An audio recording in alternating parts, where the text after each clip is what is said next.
Vote প্রচারে এসে জমি থেকে আলু তুলে প্রচার করলেন বিজেপি প্রার্থী, কটাক্ষ তৃণমূল কংগ্রেসের।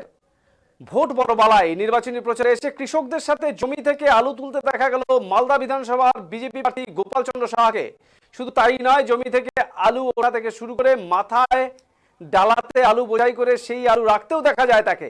কৃষকদের সাথে কথা বলেন বিজেপি প্রার্থী গোপাল সাহা, কটাক্ষ তৃণমূলের।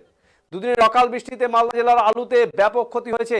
মালদা জেলা সব থেকে বেশি আলু চাষ হয় মালদা বিধানসভা এলাকায়। এখানে প্রায় 12,000 হেক্টর জমিতে আলু চাষ হয়। এছাড়াও মালদার গাজল, বামুনগোলা, হবিবপুর ব্লকে আলু চাষ হয়। কিন্তু সব থেকে বেশি মালদা বিধানসভা এলাকাতে আলু চাষ হয়। অনেকেই জমি উঠিয়ে নিচ্ছে, কিন্তু আলু 50% ক্ষতি হয়ে গিয়েছে। এক বিঘায় 40,000 টাকা খরচা হয়। তবে এবারের বৃষ্টিতে আলুর ক্ষতি হয়েছে, তাতে প্রতি বিঘা প্রতি নিজের টাকা উঠবে কিনা সন্দেহ প্রকাশ করছেন কৃষকেরা। এদিকে পুরাতন মালদা ব্লকের মহিষবাথানি গ্রাম পঞ্চায়েতের শহরা এলাকায় নির্বাচনী প্রচারে এসে এক জনমুখী প্রচার করতে দেখা যায় বিজেপি প্রার্থী গোপাল সাহাকে। আমরা শুনবো আলু চাষিদের কি বক্তব্য।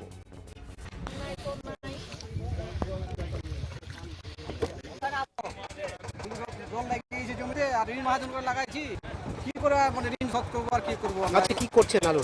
আলু তুলে দেখছি আমরা, আলু পুজি আছে, নিবে কিনা আলু ফেলে রাখছি। এখন পার্টিকে দায়িত্ব হবে না, যদি নেয় তো কি করা যাবে? এখন ঋণে সব ঋণ কি হয়ে গেছে, এখন ঋণ শোধ করবো।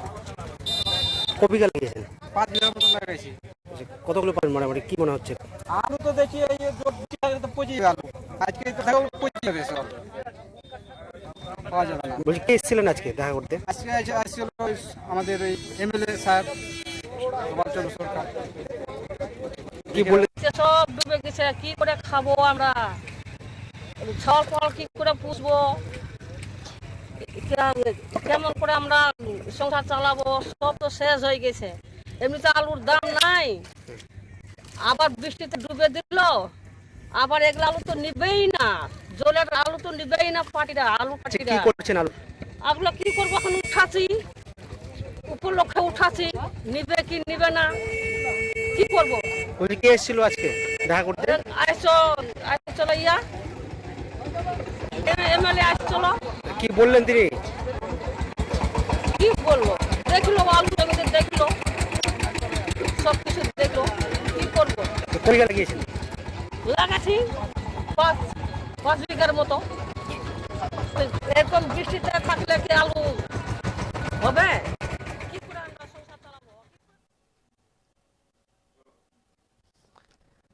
এদিন পুরাতন মালদা ব্লকের মহিষবাথানি গ্রাম পঞ্চায়েতের শহরা এলাকায় নির্বাচনী প্রচারে এসে এক জনমুখী প্রচারে সামিল হন বিজেপি প্রার্থী গোপাল সাহা। তিনি নিজেই কৃষকদের সাথে কথা বলেন এবং আলু জমি থেকে কৃষকদের সাথে আলু তুলতে সাহায্য করলেন এই প্রার্থী। বিজেপি প্রার্থী গোপাল সাহা জানান, রাজ্য সরকার কৃষকদের কোনো রকম সুযোগ সুবিধা দিচ্ছে না। কেন্দ্রের বিজেপি সরকার কৃষকদের জন্য অনেক কিছু সরকারি প্রকল্প করেছে, কিন্তু এই রাজ্যের সরকার কৃষকদের স্বার্থে তা বাস্তবায়িত করতে দিচ্ছে না। বিজেপি সরকার আসলে কৃষকদের পাশে থাকবে, কৃষকদের সব রকম সুযোগ সুবিধা দেবে।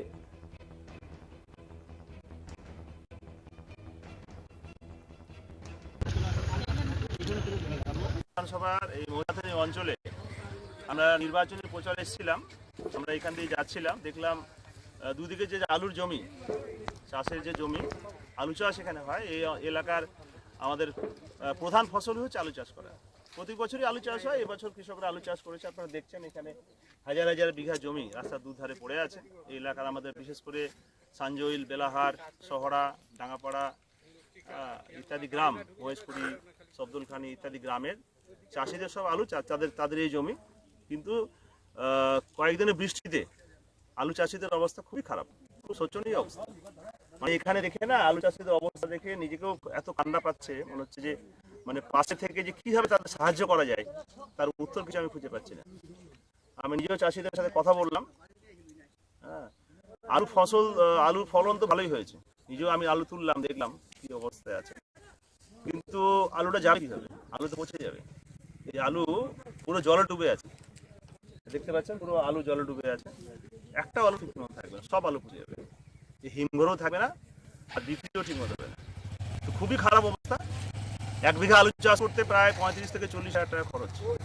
সারের থেকে বীজ থেকে শুরু করে প্রতিটা ক্ষেত্রে যে তাদের যে ইনভেস্ট হয়েছে, খরচ হয়েছে, তারা ধার দেনা করে, অনেক চাষি বলছিলেন আমরা ধার দেনা করে সারের দোকানে বাকি আছে, ধার করেছি, ব্যাংকের থেকে লোন নিয়েছি, তারা কীভাবে শোধ, তারা বলছিল অনেক কান্নাকাটি করছে যে আমরা কী করবো ঋণ শোধ করবো। তো সরকার তো আলু চাষিদের পাশে নেই। প্রধানমন্ত্রীর ফসল বীমা যোজনা এখানে লাগু হয়নি, আমরা বিধানসভায় তুলে ধরেছি, কিন্তু প্রধানমন্ত্রী ফসল বীমা যোজনা যদি সরকার লাগু করতো তাহলে তারা ক্ষতিপূরণ পেত, অনেক সুবিধা পেত, তো সে সাপোর্ট হতো, তাদের কিছু তো সাহায্য তারা পেত, কিন্তু কোনো রকম সাপোর্ট নেই। সেই জন্য আমি সমস্ত চাষিদের অনুরোধ করব, সামনে বিধানসভা নির্বাচন আছে, এই নির্বাচনে এই তৃণমূল কংগ্রেস সরকারকে চেঞ্জ করার জন্য, পরিবর্তন করার জন্য, পাল্টে বিজেপি সরকার প্রতিষ্ঠা করার জন্য অনুরোধ করব। চাষিরা বলছে যে আলুর তো এমনি দাম নেই, কিন্তু বস্তা দুটো অনেক বেশি। হ্যাঁ, বস্তা তো পাওয়া যাচ্ছে না, ব্ল্যাক রেটে, ব্ল্যাকে বিক্রি হচ্ছে বস্তা। আলুর দাম নাই, আলুটা যেখানে ভরবে না, যে বস্তাতে ভরবে, সে বস্তার অস্বাভাবিক দাম 35 টাকা 40 টাকা পার পিস, তাই না? কত করে পিস? 30 40 টাকা দাম, যেটা 5 টাকা 6 টাকা দাম, 7 টাকা 8 টাকা দাম, এত দাম কেন? মানে এখানেও কালোবাজারি, এখানেও তোলা তুলছে।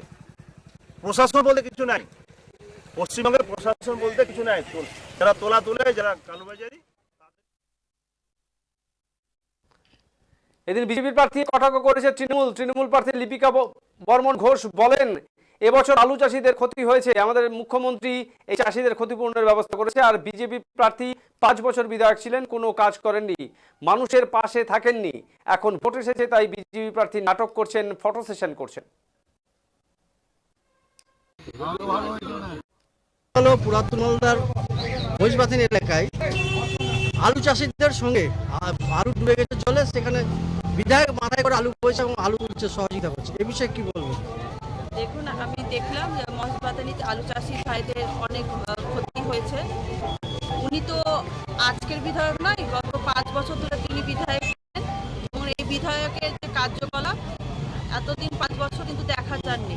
এবং আপনারা সে ভিডিও ফুটেজে দেখতে পাবেন যে উনারা আলু চাষির পাশে ছিলেন না কি করতে গিয়েছিলেন, কারণ এর আগেও অনেক ক্ষতিগ্রস্ত হয়েছে চাষি ভাইদের, তখন কিন্তু রাজ্য সরকার, মাননীয় মুখ্যমন্ত্রী কিন্তু চাষি ভাইদের পাশে থাকে, তাদের আলু চাষি ভাইদের সাথে সবসময় মাননীয় মুখ্যমন্ত্রী চাষি ভাইদের জন্য একটা অনুদান রয়েছে, সেই অনুদান দিয়েছে। ও যখনই ক্ষতিগ্রস্ত হয়েছে কিনা তখনই রাজ্য সরকারের মাধ্যমে কিন্তু ক্ষতিপূরণটা আমরা দিয়েছি চাষি ভাইদের। সেক্ষেত্রে উনি আজকের বিধায়ক নন, তিনি 5 বছর ধরে চাষি ভাইদের পাশে কখনোই ছিলেন না, এবং তিনি কি কারণে গিয়েছেন এটা সকলেরই বুঝতে পেরেছে, এবং তাকে এক সময় চাষি ভাইয়েরা সব যোগ্য জবাব দেবেন।